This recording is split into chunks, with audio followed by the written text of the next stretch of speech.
Yeah, good afternoon. Good afternoon, sir. Hello, good afternoon. Yeah, good afternoon. Okay. I'm just opening the presentation.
This presentation is visible. Your slide is visible. Okay, Yes, okay, fine. Yeah, okay, fine. Sir, So, yeah, sir, I have a doubt in chapter 3. Should I ask now or at the end? yeah, you can ask it. There are different kind of questions like multiple choice scale, forced choice ranking, etc. So how we decide that which one gives the ordinal result, ratioed result, or there were four type of results: nominal, ordinal, ratioed. So how we decide that which type of question will give which type of result?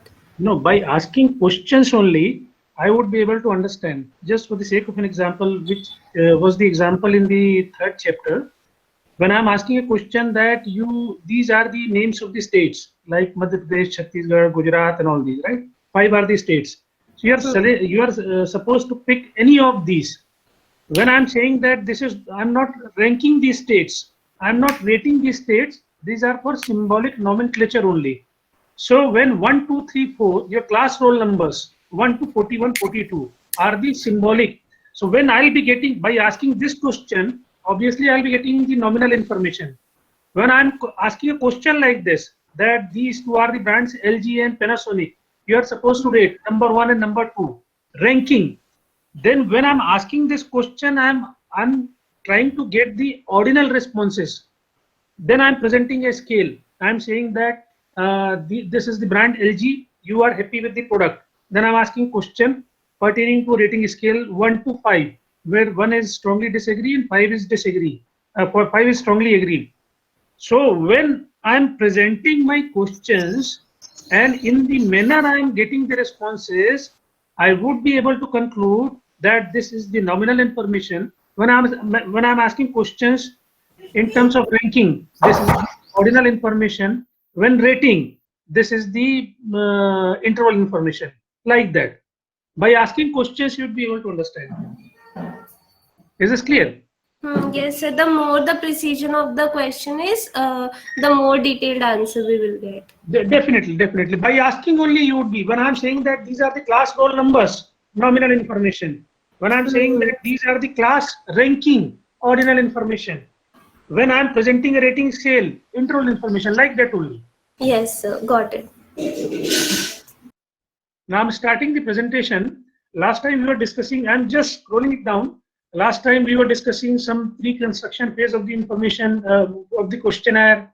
Then we discussed some construction phase of the questionnaire. We discussed open-ended questions, closed-ended questions, dichotomous questions, multiple choice questions, and then we were discussing the issues pertaining to question wording.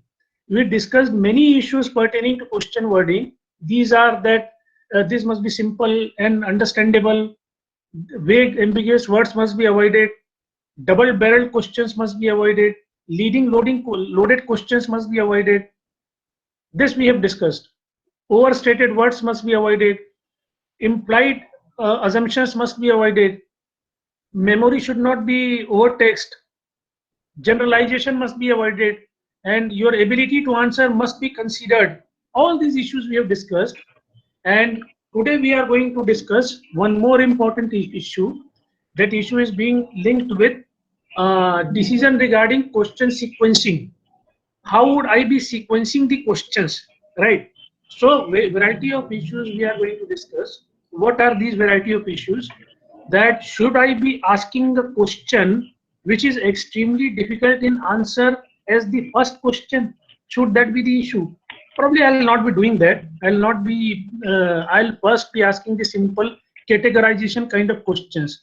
So figure which I'll be taking is the next one, is going to describe that we are going to ask question. The sequence of the questions are being settled as first screening questions, then opening questions, then transition statements, difficult to answer questions, identification and categorization questions, and then we are supposed to understand logical order of questioning. When I'm saying that logical order of questioning includes that we are capable of applying logic in creating, in construction of questionnaire. When I'm saying that we are capable of applying logic, I mean to say we are having the background in. Girdhar जी अपना microphone mute करिए. Sir एक question था. wanted to check with you, by any chance did we have a class on this last Wednesday? Pardon, what? Did we have any class on this during this week other than today? Yeah, last Wednesday we were having the class. This gone Wednesday. Yeah, I have told you earlier that Wednesday from 1 to 1:50 and Friday from 2 to 3 I'll take the class. In case of any change, I'll be intimating you accordingly. Okay, I think I missed the last Wednesday class. Okay. No issues. Okay.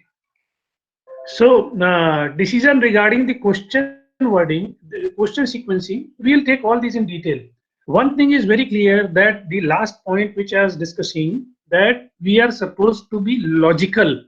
Rational mind must be applied. So even for sequencing the questions, there is no guideline available. I would never be able to discard your research by saying that this is not the right sequence. Researcher has got full discretionary power to frame the questions or to sequence the questions. You would like to get the responses, and your research is being based on the right responses which you would be obtaining, and this is right kind of coding and right kind of reading is also being required to get the responses. What is our discretionary power? Our discretionary power means I am presuming that we are the researchers. What is our discretionary power? Discretionary power goes to the extent of even sometimes reframing the answers.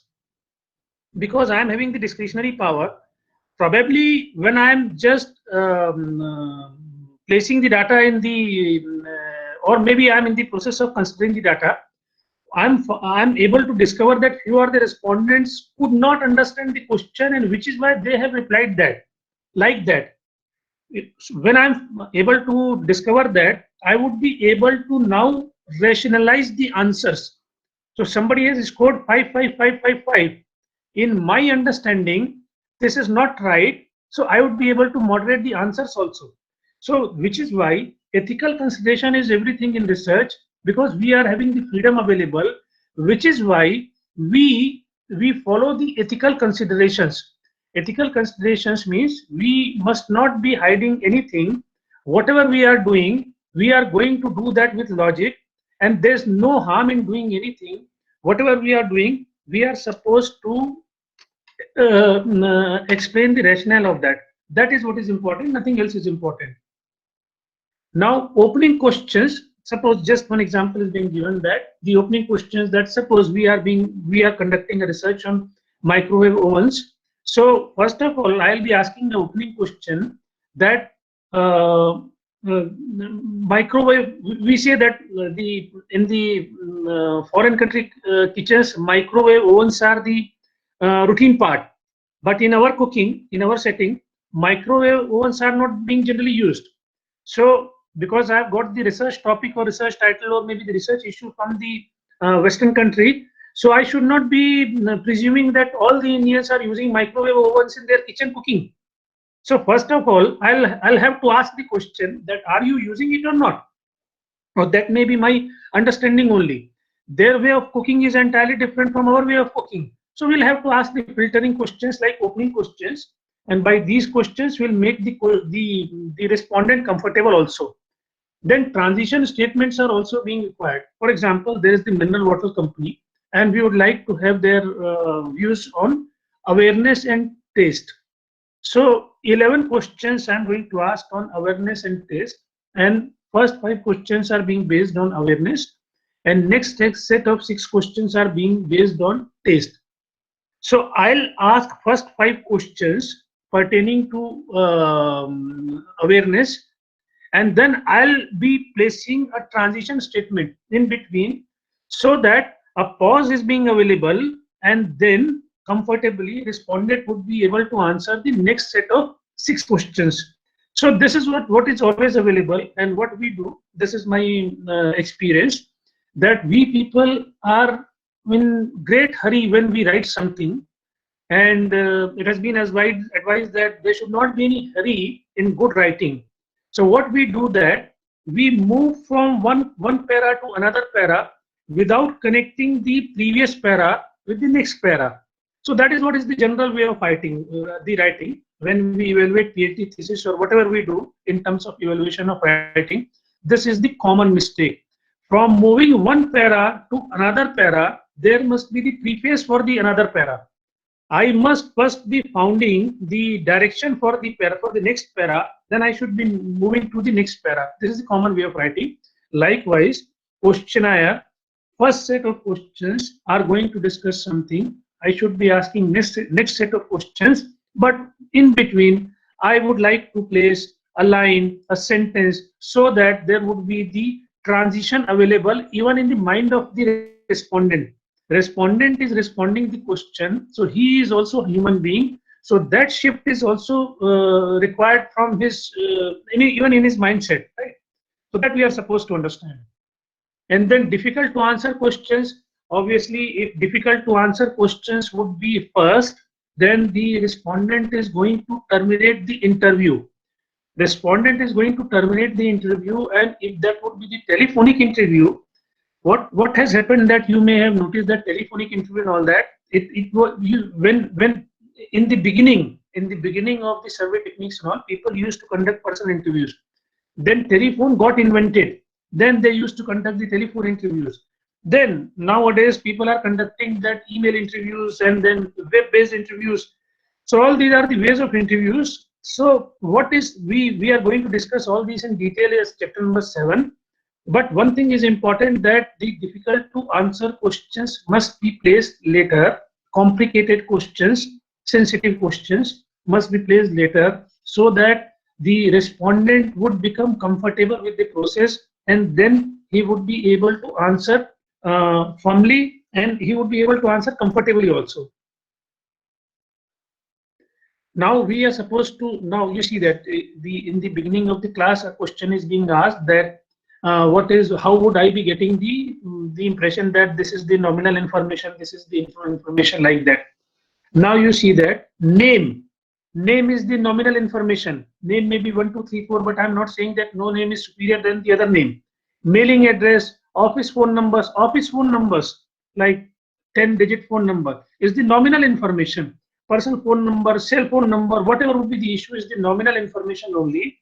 This is for the sake of presenting the information. No way I am using mobile numbers for comparing or ranking two mobile numbers. Then categorization questions are mainly used for getting the demographic information.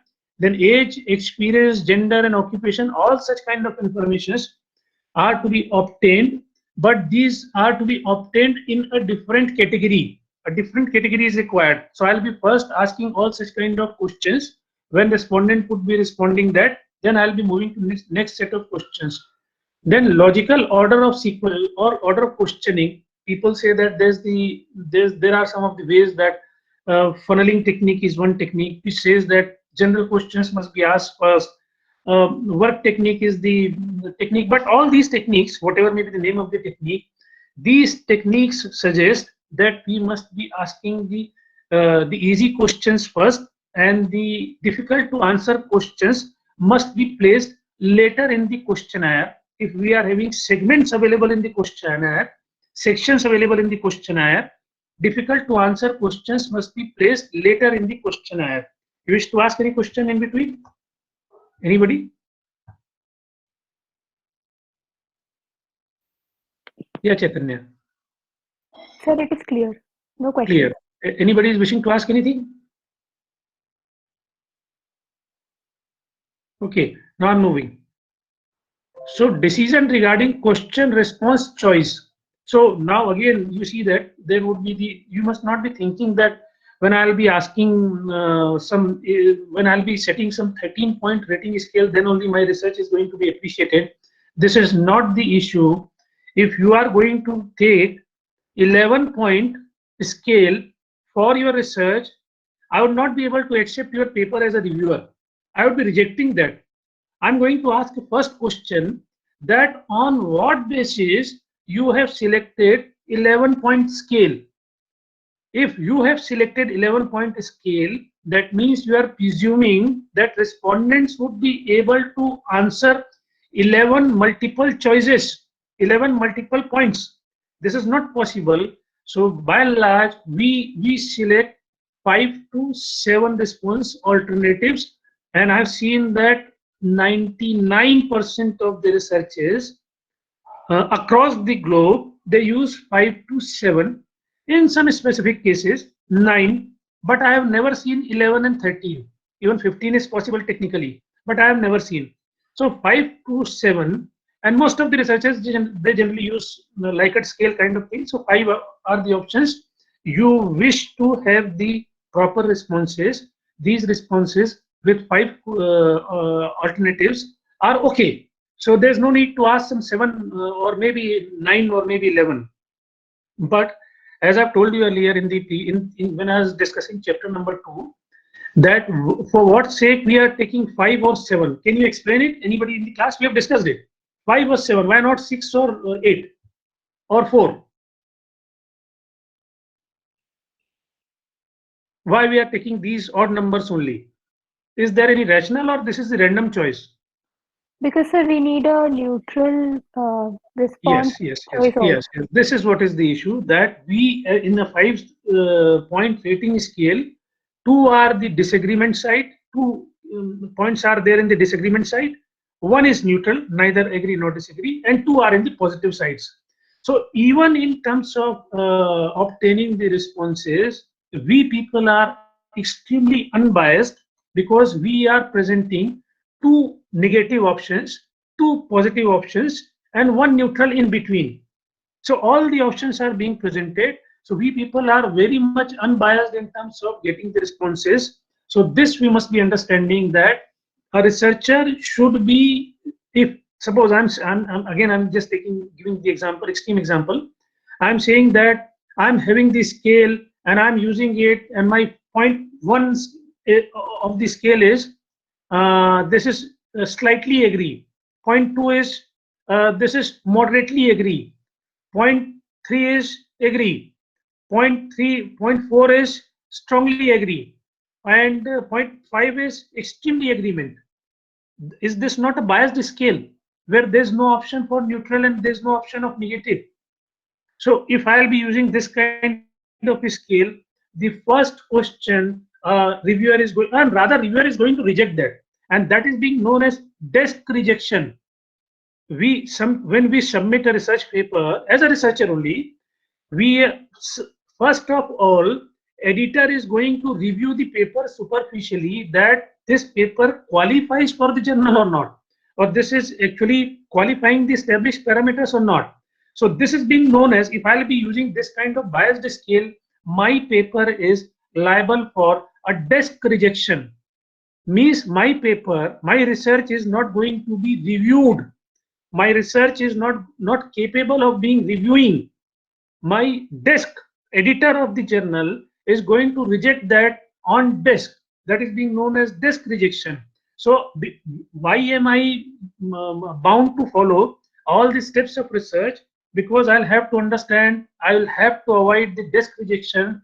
In the light of that, I'll have to follow all the scientific procedures of conducting the research, which is why I would be using a balanced scale with 5 to 7 responses, where in a 7 rating scale, 3 are the positive, 3 are the negative, and the middle one, 0.4, is the neutral option.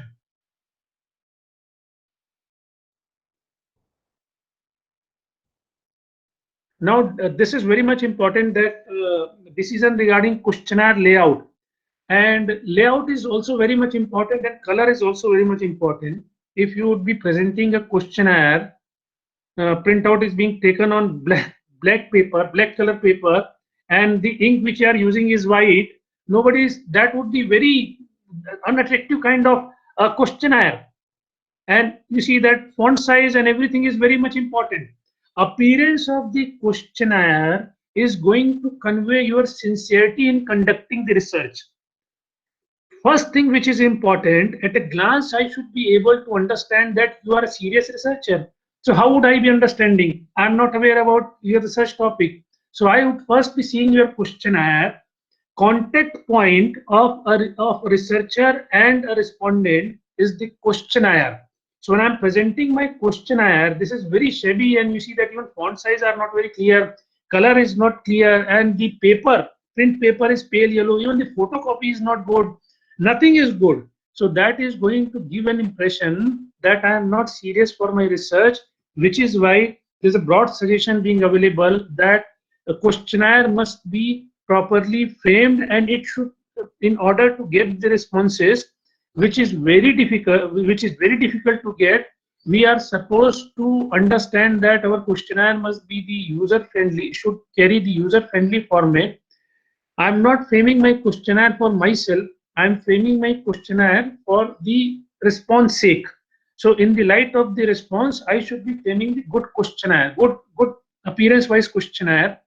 And the first draft of the questionnaire, a poor printing quality, an unprofessional look must be avoided as much as possible, and we must be following the standard questionnaires. Nowadays, all these standard questionnaires are being available everywhere. So we must be able to understand how to write the standard questionnaire. When we were discussing the reliability topic and we were discussing the internal consistency Cronbach alpha, we used the questionnaire. That was the standard questionnaire. So in the light of that, we are supposed to frame our own questionnaire. Then only we'll be able to get the responses. Otherwise, responses would be very much difficult. And then we are the part 3. Now the first part was the pre-construction. Then it was the construction. Now this is the post-construction. Post-construction is the pre-testing of the questionnaire. And this, I'm not saying that you are supposed to follow all these steps rigidly.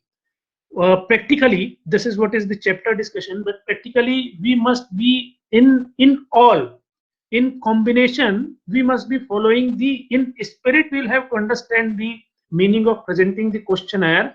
One by one, we are not supposed to qualify first 3, then remaining 6, then remaining 4 steps of the questionnaire construction. In a spirit, we must be following the questionnaire construction. Broadly, it should be good. Printing paper must be good, and there should be the standard construction of questionnaire, and quality must be good. Placing must be good.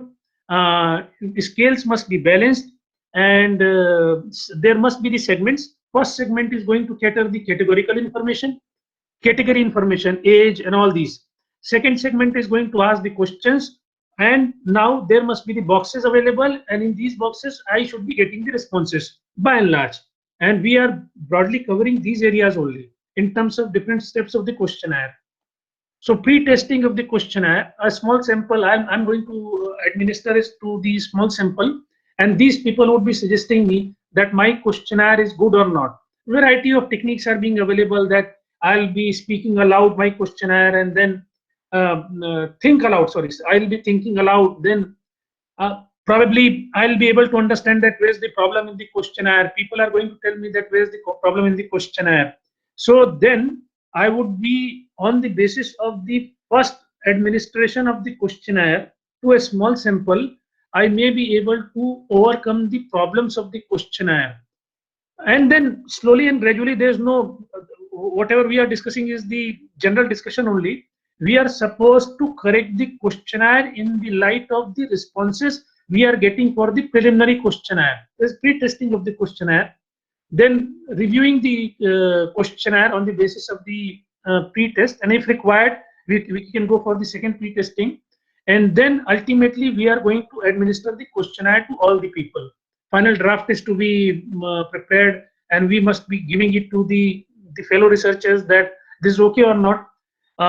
You feel that now I feel that it seems that the fellow, even you see, when you are there in the PhD program, your seniors are going to help you a lot, that because they have done the research before you, so they understand the things. So whatever we are saying that you are supposed to give it to your colleagues in the PhD program, or maybe in the postgraduate program, that is this good or not, where's the problem, they would be able to they would be able to understand the problem, and they will be able to point out the problem. What happens that with the rigid mind frame we people have got, if I'm so clever that if I'll be able to find out even my mistakes, so where's the need to have the help of others? But generally it happens that because my mind is being prefixed for construction of the questionnaire, I myself may not be able to discover the mistakes. So what is important, when others are going to read the questionnaire, they'll be able to find out the mistakes. And then the last point which I'm discussing is this: then we are going to administer the questionnaire, and then we would be discussing data preparation and data coding as the chapter number 9, and chapter number 10 to 18, as I have told you earlier, this is the old slide, 10 to 20 now. 10 to 20 is going to discuss the data analysis part. Now this is what is all about chapter number 4. We are going to discuss chapter number 5 on Wednesday's class, right? Chapter number 5 would be discussed over there. In the meantime, what have I decided that I should be, because I sent the questionnaire to other class, this assignment to other class. In between, by the end of this week, I'll be sending a questionnaire based on first 5 chapters only. Then the second set, I'll be sending an assignment based on first 5 chapters, first 4 chapters only. Is this okay for you? Yes, sir. All right. Right. So this may be by weekend, I'll be sending this, and the binding, maybe you are supposed to submit it by 28th of February. This is the date I have fixed. If you would like to extend, we can take it up as the 2nd of March, like that, 2-3 days more. Or 28th of February is okay. So can we please extend it till 2nd or 3rd of March? Yeah, that I'll be doing. Because maybe tomorrow I'll be sending this to you. So by I'll be taking it. Earlier I fixed it as 28th of February, but now I'll be taking it as the 2nd of March. Would that be fine? Okay, sir. So you'll be having broadly maybe 10 days to prepare for the assignment. Fine. You wish to ask any question, you ask, or I'll be taking the next class on Wednesday.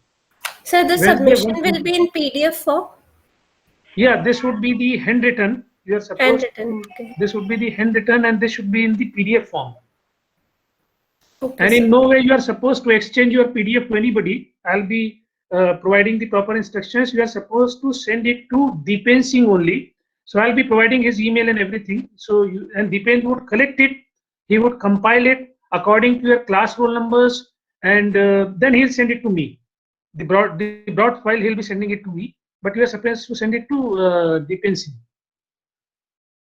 right? Sir, is it mandatory to be handwritten? Can't be it in Word format? This would never be in the Word format because people are having the general tendency of copying from another Word file. So this should be handwritten Okay, sir. only. Okay, sir. Okay. There's the general tendency that people will be copying it from another Word file, and now this is being available. So in the light of that, because gravity of the exam is to be maintained, so which is why this should be in the handwritten format, Okay, sir. right? Anything else you wish to ask? I'll be providing all the details. When I'll be attaching the questionnaire, the assignment.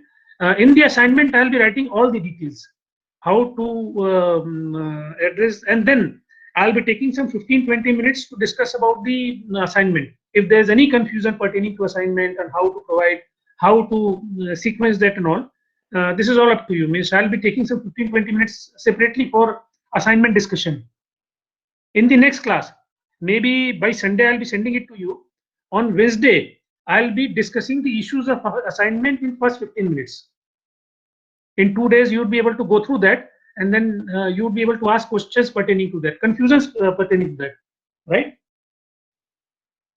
Anything else you wish to ask?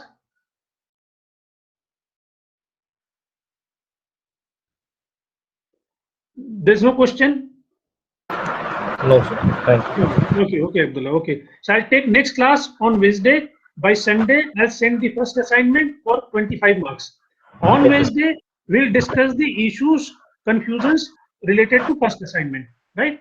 First assignment will be based on first 4 chapters only. Okay, right. Okay. Wednesday at 1 o'clock, right, sir? Yeah, this is Wednesday 1 to 1:50, and Friday this is 2 to 3. 2 to 3, yeah. Yeah. Okay. Sir, Yeah. also if you can send the book, we haven't got the book for this subject. Book.